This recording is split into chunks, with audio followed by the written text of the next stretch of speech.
जियानान academy. बहुत से students एक बड़ी सड़क के किनारे किनारे पेड़ों से घिरे हुए थे, आए और चले गए। यंग मैन और विमेन के लिए यूनिक एनर्जी पूरे जंगल में फैली हुई है। वे उस बड़ी लड़ाई से पूरी तरह अनजान थे जो आने वाली थी, इसलिए वे घबराए नहीं। उनकी सभी बातचीत उस दृश्य से संबंधित थी जब जियोयान उस समय वापस आया था। उन्होंने जिस लहजे का इस्तेमाल किया वह प्रशंसा और उत्साह से भरा था। जियोयान अपने दुर्लभ आराम के क्षण में एक ऊंचे पेड़ पर लेटा हुआ था। जब उसका मुंह घास को चबा रहा था, तब उसने नीला आकाश की ओर देखा, जो धीरे धीरे उसमें कुछ कड़वाहट भर रही थी। उसे अकेडमी में चुपचाप लेटने और आकाश को देखने में सक्षम हुए कई साल हो गए थे। कई साल हो गए। जियोयान ने अपनी आंखें बंद कर ली और अनजाने में चुपचाप आह भरी। अब जब उन्होंने इसके बारे में सोचा, तो उस समय इस जियानान एकेडमी में उनकी ट्रेनिंग का दृश्य उनके दिमाग में अभी भी ताज़ा था। फिर भी पलक झपकते ही वह पहले से ही उस समय का युवा नहीं था। वास्तव में कई साल हो गए हैं। जियोयान के कानों के पास से अचानक एक नर्म आवाज सुनाई दी। उसने अपनी आंखें खोली और सुंदर इंस्ट्रक्टर की ओर देखा, जिसके बगल में लॉन्ग सेक्सी लेग्स की एक पैर थी। एक मुस्कान दिखाई दी और उसके मुंह के कोने ने अनजाने में एक चिढ़ाने वाली मुस्कान प्रकट कर दी। क्या ब्यूटीफुल लेग्स हैं। यह सुनकर जियोयू का चेहरा अनजाने में लाल हो गया। उसने जियोयान को हिंसक रूप से देखा और उसे डांटा। आप पहले से ही इतने ओल्ड हैं, लेकिन आप अभी भी नहीं जानते कि कैसे गंभीर होना है। जियोयान के मुंह के कोने में मुस्कान थी। उसके दोनों हाथ उसके सिर के पीछे रखे हुए थे। वह कुछ नहीं बोला। यह शांत वातावरण कुछ ऐसा था जो उन्हें बहुत पसंद आया। इन वर्षों के दौरान उस पर हॉल ऑफ सोल और हुन क्लैन द्वारा उस बिंदु पर दबाव डाला गया था जहां वह मुश्किल से अपनी सांस पकड़ सकता था। ऐसा इसलिए था क्योंकि वह समझ गया था कि केवल निरंतर ट्रेनिंग से ही वह उस विशाल माउंटेन के टुकड़े टुकड़े होने के भाग्य से बच पाएगा। इसके अलावा, जिस क्षण वह नष्ट हो गया, उसका परिवार और क्लैन भी उसी भाग्य के साथ समाप्त हो जाएगा। बड़ी लड़ाई आ रही थी। जियोयान समझ गया कि यह शायद एक निर्णायक लड़ाई हो सकती है। हालांकि यह ठीक इसी वजह से था कि उनके मूल रूप से तनावग्रस्त हृदय ने काफी आराम किया था। उसने वह सब किया जो वह कर सकता था। उन्होंने खुद को मजबूत करने के लिए सबसे बड़ा प्रयास भी किया था। अब बारी थी परिणाम का इंतजार करने की। जियोयू शान से जियोयान के पास बैठ गया। उसने अपना सिर घुमाया और संकुचित आंखों से चेहरे की ओर देखा। यह चेहरा पहले की तुलना में और भी अधिक परिपक्व और दृढ़ दिखाई देता था। मूल कोमलता स्पष्ट रूप से अनदर चार्म में विकसित हो गई थी। यह एक ऐसा चेहरा था जिसे कोई भी लंबे समय तक देख सकता था। जियोयू ने अपने लाल होंठों को कल किया। इन वर्षों के दौरान उन्होंने कई यंग और टैलेंटेड इंडिविजुअल को देखा था जिन्हें उन्होंने एकेडमी में पढ़ाने में बिताया था। उनमें से कई ऐसे भी थे जिन्होंने उसका बेतहाशा पीछा करना शुरू कर दिया था। हालांकि वे सभी अंततः विफल रहे। ऐसा इसलिए था क्योंकि जब भी वह उन लोगों की तुलना अपने सामने इस पर्सन से करती थी तो वह हमेशा अपना सिर हिलाती थी। इतने वर्षों की ट्रेनिंग के बाद वह समझ गई कि उसके सामने यह पर्सन कितना आउटस्टैंडिंग और डार्जलिंग था।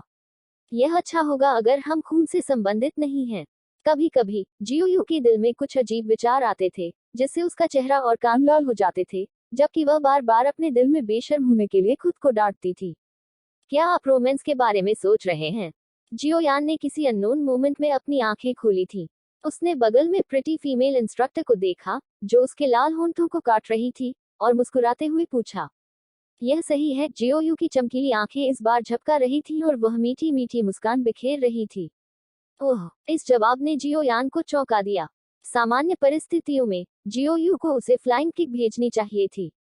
उसने अपनी निगाहें उठाई और जियोयू की सुंदर आंखों की ओर देखा।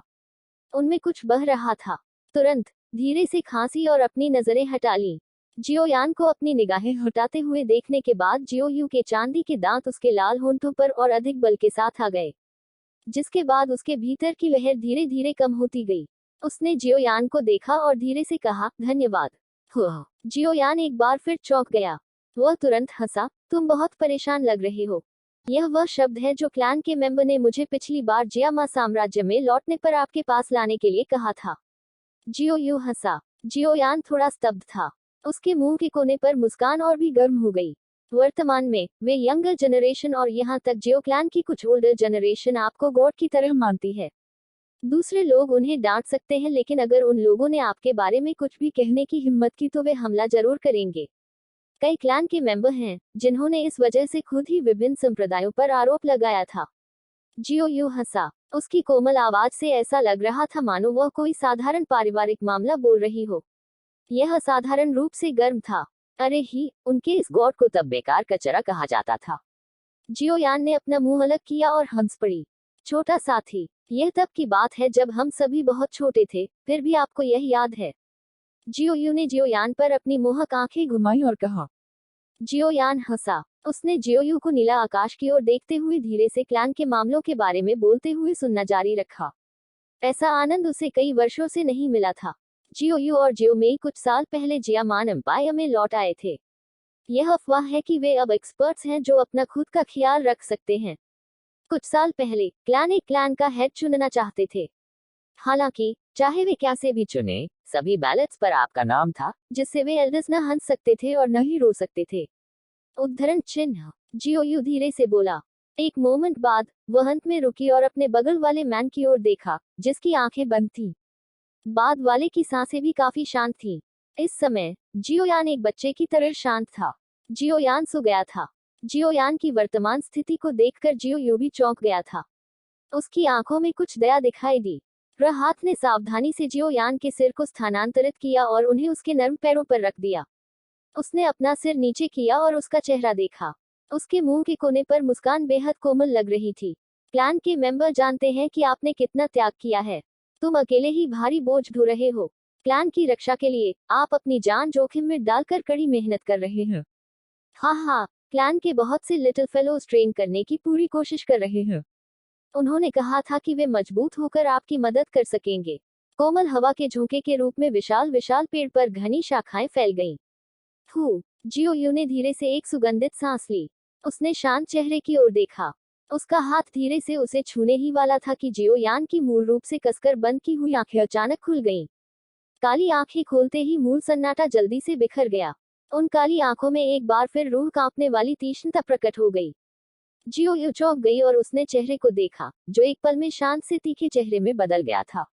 उसका हाथ बिना किसी को देखे नीचे रखा गया था क्योंकि वह प्यारी सी मुस्कुरा रही थी। क्या तुम जाग रहे हो? अरे, जियोयान ने थोड़ा सिर हिलाया। वह उठ खड़ा हुआ और दूर आकाश की ओर देखने से पहले मंद स्वर में यह टिप्पणी करने लगा, वे यहाँ हैं। यह सुनकर जियोयू चौंक गया। जियोयान के साथ अपने संबंधों के कारण वह कुछ रहस्यों से अवगत थी। स्वाभाविक रूप से वह समझ गई थी कि जियोयान ने जिन वे का उल्लेख किया था, वे कौन थे। वे बहुत जल्दी हैं। जियोयू ने भौहें और टिप्पणी की। फर्स्ट एल्डर को सूचित करो। सभी स्टूडेंट्स को एक साथ इकट्ठा करो, अन्यथा लड़ाई शुरू होने के बाद वे इसे सहन नहीं कर पाएंगे। जियोयान ने गहरी आवाज में निर्देश दिया। समझा। जियोयू ने जल्दी से सिर हिलाया। उसका नाजुक शरीर हिल गया और उसने अपनी चाल खोल दी। जियोयान एक पल के लिए झिझका, इससे पहले कि उसने एक बार फिर कहा, बहुत बहुत धन्यवाद बहन जियोयू। इस तरह के संबोधन को सुनकर जियोयू चौंक गया। यह पहली बार था जब जियोयान ने कभी अपनी बहन को कैल किया था। वे दोनों बचपन से ही एक दूसरे के साथ अनबन थे और हर बार मिलने पर एक दूसरे से लगातार बहस करते थे। हाँ हाँ, आज्ञाकारी छोटे भाई, यह बड़ी बहन आपको अपनी वीरता दिखाने के लिए इंतजार कर रही है। जियोयू अचानक हंस पड़ी। वह तेजी से नीचे की ओर उड़ी। जब वो मुड़ी तो उसकी वो आंखें कुछ धुंधली थीं। वे थे भाई और बहन। जियोयान एक पेड़ की चोटी पर खड़ा था और उसके पीछे हाथ रखे हुए थे। उसने केवल आहें भरने के लिए जियोयू के उतरते हुए फिगर को देखा। वह मूर्ख नहीं था और स्वाभाविक रूप से कई मामलों को स्पष्ट रूप से देखने में सक्षम था। हालांकि जब कुछ मामलों की बात आती है तो कोई परिणाम होना शायद बहुत मुश्किल था। जियोयान ने अपना सिर हिलाया और अपने दिल की उदासी को दूर फेंक दिया, जिसके बाद उनकी निगाहें गंभीरता से क्षितिज की ओर देखने लगी। वह उस स्थान से एक तीव्र एनर्जी फ्लक्चुएशन का पता लगा सकता था। यह फ्लक्चुएशन उनके लिए अपरिचित नहीं था। Swoosh swoosh. जब जियोयान गहरे विचार में था तब कुछ फिगर्स चमक उठी और दिखाई दी। वे एक सुनेर और केलन के ग्रुप थे। हुन क्लैन आ रहे हैं। दोनों महिलाओं ने आकाश की ओर देखा और पूछा। जियोयान ने सिर हिलाया। उसने एकेडमी को देखने के लिए अपना सिर नीचे कर लिया। इस समय एकेडमी के सभी इंस्ट्रक्टर एक खुले मैदान में स्टूडेंट्स को एकत्रित करने के लिए लीडिंग कर रहे थे। इस जगह पर बेचैनी भरा माहौल था। सब लोग इस लड़ाई के दौरान सावधान रहें। जियोयान ने अपने बगल में एक सुनेर और केलिन को देखा और धीरे से याद दिलाया। आप भी। दोनों महिलाओं ने धीरे से सिर हिलाया। जियोयान मुस्कुराया और अचानक आगे बढ़ गया। उसने अपना हाथ बढ़ाया और उनके लाल चेहरों के सामने क्षु ने रेन कैलन को गले लगा लिया। उन्होंने धीरे से कहा, अगर हम इस मामले को सुलझाने में सफल हो गए तो हम एक ग्रैंड वेडिंग का आयोजन करेंगे। अरे! सिर हिलाते ही उन दो महिलाओं की आंखों में शर्मिंदगी और खुशी के भाव उमड़ पड़े। दोनों महिलाओं को गले लगाते ही एक गर्मजोशी महसूस हुई। जियो यम बड़े पेड़ से नीचे उतरा और खुले मैदान में दिखाई दिया। उसने अपना हाथ लहराया और स्पेस में एक ह्यूज क्रैक दिखाई दिया। क्रैक हेवनली टूम की ओर ले गई। फर्स्ट एडर, आराम करो, मैंने पहले ही अंदर के क्रीचर्स को निर्देश दिया है। वे स्टूडेंट्स को नुकसान नहीं पहुंचाएंगे। जियोयान ने टनल खोली, सुकियान को देखा और कहा, लिटिल फेलो, बहुत बहुत धन्यवाद। सुकियान ने सिर हिलाया। उसने जियोयान को एक डीप बाव दिया और देरी करने की हिम्मत नहीं की। बड़ी तेजी के साथ वह सीधे स्पेशल टनल में पहुंचा। भीड़ भरे स्टूडेंट्स बाढ़ के पानी की तरह उमड़ पड़े। स्टूडेंट्स के हेवनली टूम में प्रवेश करने के बाद जियोयान एक बार फिर हवा में उठे। उसने दूर से देखा, जिसके बाद ब्लैक क्लाउड बिजली की तरह तेज गति से उड़ गए। ब्लैक क्लाउड में एक मॉन्स्ट्रस लाइक ऑरा फैल गई। जियोयान ने एक लंबी सांस छोड़ी और अपनी मुट्ठी भींच ली और उसने मोमेंटम की तरह भूकंप को देखा। अलायंस आर्मी आ गई है। जियोयान ने सांस छोड़ी। उसने अचानक अपनी आंखें नॉर्दर्न आकाश की ओर मोड़ ली। उस स्पेस का स्पॉट जोर से हिल गया और हर तरफ से कई फिगर्स दिखाई दी। यह दूर के स्पेस के माध्यम से कट गया, एक तेज हवा की आवाज लेकर जो आकाश में गूंज रही थी जैसे ही वे जियनान एकेडमी की ओर बढ़े। जियोयान के दिल में अचानक एक गर्व उमड़ पड़ा जब उसने आकाश में फैली हुई फॉर्मेशन को देखा। उसने आकाश की ओर एक लंबी गर्जना की। गर्जना एक गड़गड़ाहट की तरह थी जो पूरे आकाश में गड़गड़ाहट करती थी। इसे 50 किलोमीटर के दायरे में स्पष्ट रूप से सुना जा सकता था। हुन क्लैन, अगर तुम लड़ना चाहते हो तो I will fight until your fill. Chapter 1624 समाप्त।